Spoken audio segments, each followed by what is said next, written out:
तिएनजिन में SCO summit को नए वर्ल्ड ऑर्डर की शुरुआत माना जा रहा है। आज मोदी ने दुनिया को दिखाया कि भारत की डिप्लोमेसी कितना दम रखती है। मोदी ने शहबाज शरीफ की मौजूदगी में आतंकवाद के स्पॉन्सर्स को टारगेट किया, पुतिन के सामने यूक्रेन युद्ध को जल्दी से जल्दी खत्म करने की सलाह दी और चीन के राष्ट्रपति के साथ मुलाकात में कहा कि बॉर्डर का मसला दोनों देशों के रिश्तों के बीच कांटा है, इसको सुलझाना जरूरी है। एससीओ की मीटिंग पर अमेरिका समेत वेस्टर्न मीडिया की पैनी नजर है। Washington post, New York times, CNN, BBC, Boston globe, Bloomberg, the guardian, ले मोंड और डे स्पीगल जैसे पश्चिमी देशों के बड़े बड़े अखबारों और मीडिया हाउसेज ने एससीओ समिट की पर लंबे लंबे आर्टिकल लिखे हैं और कहा कि नए वर्ल्ड ऑर्डर की शुरुआत है। चीन, रूस और भारत मिलकर पश्चिमी देशों की दादागिरी को चैलेंज कर रहे हैं। अब एक ऐसी विश्व व्यवस्था बन रही है, वर्ल्ड ऑर्डर बन रहा है, जिसमें किसी एक देश की दादागिरी नहीं चलेगी। वॉशिंगटन पोस्ट ने लिखा कि जब ट्रंप ने दुनिया में उथल पुथल मचा दी तो एससीओ की मीटिंग से चीन अमेरिका के दबदबे को चैलेंज कर रहा है। न्यूयॉर्क टाइम्स की हेडलाइन है कि चाइना समिट में मोदी, पुतिन और शी ने एकजुटता का संदेश दिया, अमेरिका को किनारे लगाने की कोशिश की। सीएनएन ने लिखा कि ट्रंप के टैरिफ वॉर ने मोदी और जिनपिंग को करीब ला दिया, भारत और चीन के गिले शिकवे दूर करवा दिए। ब्लूमबर्ग ने लिखा कि ट्रंप को ठेंगा दिखाकर मोदी ने रूस और चीन से नजदीकियां बढ़ाई। तिएनजिन में प्रधानमंत्री मोदी ने भी एससीओ की नई डेफिनेशन बताई, कहा यह संगठन सिक्योरिटी, कनेक्टिविटी और अपॉर्चुनिटी का प्लेटफॉर्म है। एससीओ को लेकर भारत की सोच और नीति 3 मुख्य स्तंभों पर आधारित है। एससीओ, एस सिक्योरिटी, सी कनेक्टिविटी, ओ अपॉर्चुनिटी। एससीओ मल्टीलेटरलिज्म और इंक्लूसिव वर्ल्ड ऑर्डर का मार्गदर्शक बन सकता है।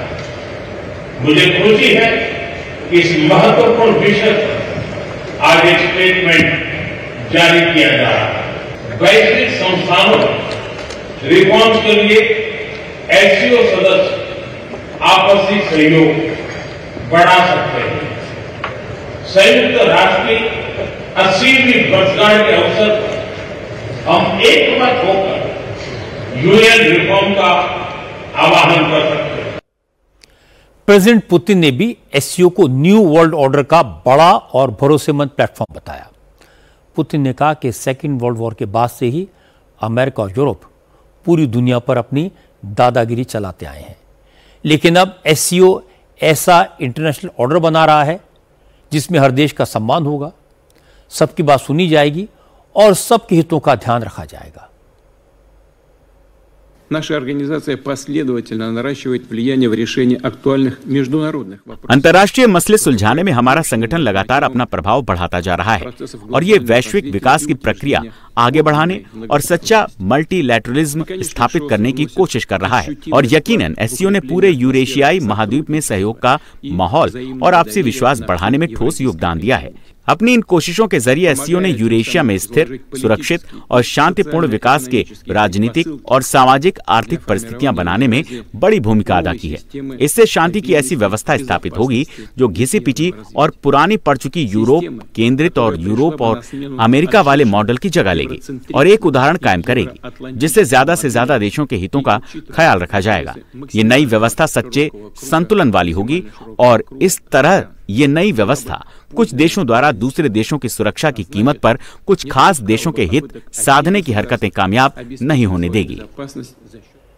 प्रेसिडेंट शी जिनपिंग ने भी मोदी और पुतिन की बात को आगे बढ़ाया।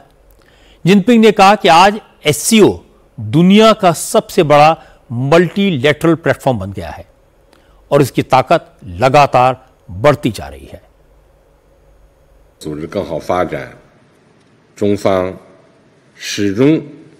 इस बार शंघाई सहयोग संगठन के सम्मेलन में 26 देश शामिल हुए हैं, इसके बाद एससीओ दुनिया का सबसे बड़ा बहुपक्षीय संगठन बन गया है, जिसके सदस्य देश 50 से ज्यादा क्षेत्रों में सहयोग कर रहे हैं और इन सभी देशों का सामूहिक आर्थिक उत्पादन 30 ट्रिलियन अमेरिकी डॉलर से अधिक है। एससीओ का प्रभाव और अपील हर गुजरते दिन के साथ बढ़ती जा रही है। एससीओ समिट प्रधानमंत्री नरेंद्र मोदी की डिप्लोमेसी की ऐतिहासिक सफलता है। जो लोग कह रहे थे कि भारत की विदेश नीति फेल हो गई, उनको मोदी, पुतिन और शी जिनपिंग की दोस्ती देखकर शौक लगा होगा। जो लोग कहते थे कि मोदी चीन से डरते हैं, उन्होंने देखा होगा कि मोदी ने आंख में आंख डालकर पाकिस्तान आतंकवाद को कंडेम किया। जो लोग मोदी को डिप्लोमेसी का पाठ पढ़ा रहे थे, उन्होंने देखा होगा कि प्रेसिडेंट पुतिन ने अपनी कार में बैठकर मोदी का इंतजार किया।